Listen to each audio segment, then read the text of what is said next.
To the France 24 debate this summer, with grain prices hitting record highs, world leaders are scrambling to avoid this. These are the bread riots of 2008. Many Egyptians see it as one of the triggers for the Arab Spring that would soon follow. Already, 1/3 today of the world's population lives in regions facing water shortages. So when the United States gets hit by its worst drought in half a century, it's a problem for the entire planet, with last month world food prices climbing 6% according to the UN.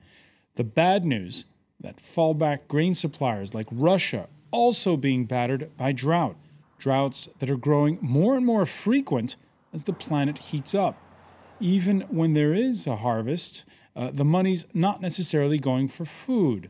The US, but also Brazil and agricultural powerhouses in Europe setting aside more and more crops for biofuels to keep their own motorists happy. What crops to grow, which ones to subsidize, it's suddenly even becoming a hot issue on the US campaign trail. Today in the France 24 debate, a look at the world's unfolding fight over food policy.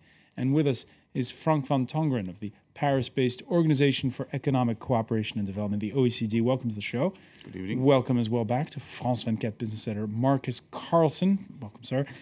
Joining us from Dallas, Texas, Randy Olson, Executive Director of the Iowa Biodiesel Board, and we expect to be joined shortly from Toulouse in southwestern France by Jacques Berthelot of the Solidarité Aid Organization. He's an agriculture economist. The France 24 debate, where you can weigh in on the conversation on Facebook and also on Twitter. You can find us at François F24. It's not often that we begin the debate with the weather forecast. So here goes. First off, we can show you the map of the United States. 26 states in a drought emergency. There you see it. The worst dry spell in half a century. Cooler and damper weather over the next week is expected, though, to slow further corn and soybean deterioration. If we can speak to Randy Olson in Dallas, Texas. Randy, are the crops saved? Oh, we do not have Randy Olson yet. We'll try to get through to him in a moment. We're Frank van Tongeren. We've seen several figures when it comes to how much of the crops in the United States and in places like the Baltic states, Russia, have been hit by this drought. How much of the world's food supply will we see less of this year? Well, it's difficult to give an overall figure, but one should remember that only a small portion actually of those crops are actually traded on world markets. Although it's rather significant price rises we have seen as a consequence of those droughts, mainly in the United States for the moment, affecting mainly maize and soybeans. There's no reason to assume that at this point in time this will affect globally all food prices. So I guess all this is in the first place a very good reminder that agriculture still depends very much on the weather, and that cannot be influenced. When we were preparing for this story in the newsroom, Marcus Carlson, you were remarking just how much the story of how a drought in the Midwestern United States has such an influence on the rest of the world in this ever increasingly globalized world. Absolutely. We need to remember that the United States, first and foremost, it is the world's biggest exporter when it comes to corn or when it comes to maize. It exports more than 50% of the market on a yearly basis. So the US really sets the tone when it comes to the global price of maize or of corn. Of course, corn is used as well in sweeteners. It's used in animal feed. So it is really important for food across the board. I mean, you often think of corn and wheat, for instance, when people make bread, but it's also very much important for animal and meat prices, for instance, because wheat and corn, they're used in animal feed, of course. So it really sets the tone, corn, for other prices as well. For instance, when it comes to meat and dairy. All right, the spike in the corn price setting the tone. The spike in the corn price particularly alarming. The record of 2008 has been smashed. Last Friday on the Chicago Board of Trade, prices peaked at $8.34 a bushel. Now, Randy Olson, I know that you're more into this, keeping an eye on soybean prices, but can you tell us at this point, and we seem to have, maybe Randy, can you hear me okay? I'm sorry about the technical difficulties. Yes, I can hear you. Can you hear me? Loud and clear. All's well. Just wanted to know, how bad is it out there? Well, we've certainly unquestionably had a dry summer as compared with previous decade or even 2 or 3 decades. We've witnessed a very challenging time, but what we're seeing is that production technology in the field has really helped us weather this drought. Varieties of not only soybeans, but corn that are in the marketplace today that did not exist 30 years ago are proving their mettle, and we will see reduced production of row crops in the U.S. this year, but not nearly the degree that we would have seen 30 years ago without the production technology that's been introduced. So, Randy, on Monday it was announced that there'd be an emergency sort of conference call between the leaders of the United States, France, and Mexico over this issue later on this month. Are world leaders overreacting? Well, I certainly understand that there's a lot of rhetoric about the drought and the impacts, and I think it's important to be proactive in understanding what the true facts are. In the U.S., we're certainly going to see some slightly reduced production, but these are global markets, and we certainly, at least on the soybean side, see that production of oil seeds is not going to be much different this year than it was in 2011. So whether it's palm oil or canola oil or soybean oil, the 3 major oil seeds across the globe, we anticipate there being roughly similar production in 2012 that there was in 2011. Jacques Berthelot, are you drawing the same conclusions when it comes to the actual scope of the drought worldwide? Yes, I think I would like to underscore for me the main reason for the spike in prices for the time being, but also in the past from 2006 up to 2010. Each time there was a higher drop in the cereal stocks combined of the EU and US than in the global cereal stock, because China and India have raised during all this time up to the prospected stocks for the 2012-2013 published by the World Supply and World Demand and Supply Estimate of the USDA.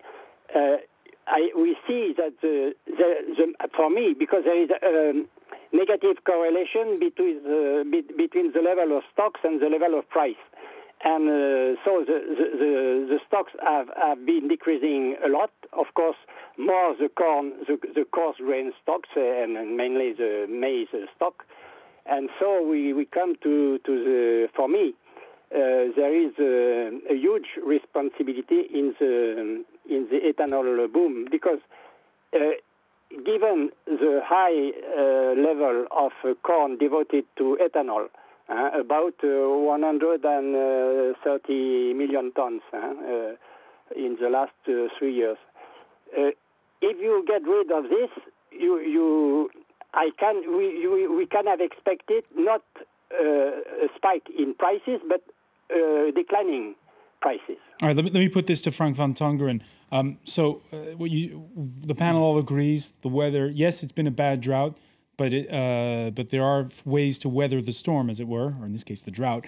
But increasing world population, and do you agree with what was just said there by Jacques Berthelot, that the world stocks are going down? Well, world stocks now look better than they did in 2007 and 8.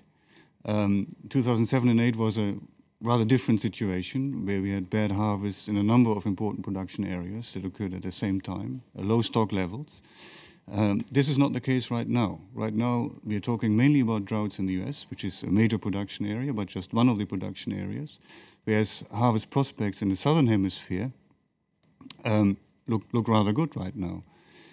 So there are mechanisms now to balance the effect of a shortfall of production in one major country, the United States, and to some extent also Russia, Ukraine, and Kazakhstan. But it still remains to be seen what's happening there. So it's a rather different situation as compared to 2007 and 8. I think it looks much better right now than it did. So why is corn then hitting a record high? Well, as rightly was pointed out earlier, the US is very much a price setter. The US markets are a price setter on corn. So what happens there is certainly influencing the world market prices to a large extent. But at the same time, I think what we also see in the figures on prices right now, it seems that traders have already figured in the development of the harvests into their price expectations. So we don't expect prices for corn and also wheat to increase much more than they did now. All right, so the jitters may have subsided, but according to the head of NASA's Goddard Institute for Space Studies, we're going to be talking a lot about droughts and floods in the years to come. Wild swings in the weather becoming more and more common as the Earth's temperature rises. We can show you the areas that were hit by those hunger riots we mentioned at the outset ever since 2008, and also areas where food shortages are a real concern today. Marcus Carlson, there's a lot of places where it's touch and go, and flags have been raised by the Food and Agriculture Organization, the UN's food agency. Exactly, and the FAO too, it actually called on the United States to really withdraw some of the corn that's put into ethanol production and put it into food production. That is what the FAO said just last week. You need to remember that around about 40% of US corn production goes into ethanol making. So it certainly is a large share, and that is why the spotlight really is on the United States when it comes to the ethanol issue. If we look at wheat, for instance, if we turn our eyes to wheat and to Russia, because of course, as you mentioned, there has been a drought in Russia as well and in the Black Sea region, and wheat from Russia, it's fairly cheap, and it usually goes to areas in the Middle East, to Egypt, for instance, which is the world's #1 wheat importer. So once again, we're seeing these global flows, ebbs and flows. What would you answer, Randy Olson, to those at the Food and Agriculture Organization who say you should be using less on biofuels, on biodiesel, and more for feeding people? Well, I think that's a common misconception that, in fact, in the U.S., biodiesel is made from a wide variety of feedstocks for fats and oils, whether that be soybean oil or recycled restaurant greases or animal fats from the slaughter of animals for meat production. What you've been addressing is the corn ethanol debate. That's certainly not my expertise. We see that from a biodiesel standpoint, the production of biodiesel actually has a positive impact on livestock feed prices, which is good for the livestock industry in the U.S.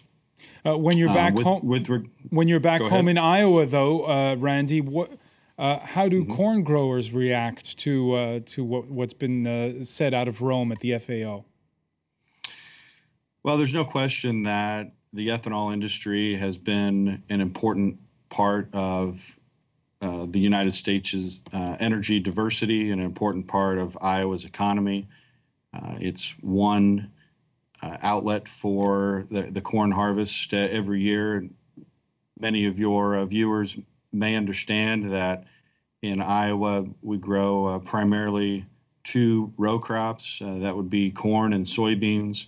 In most cases, those crops are alternated or rotated every year.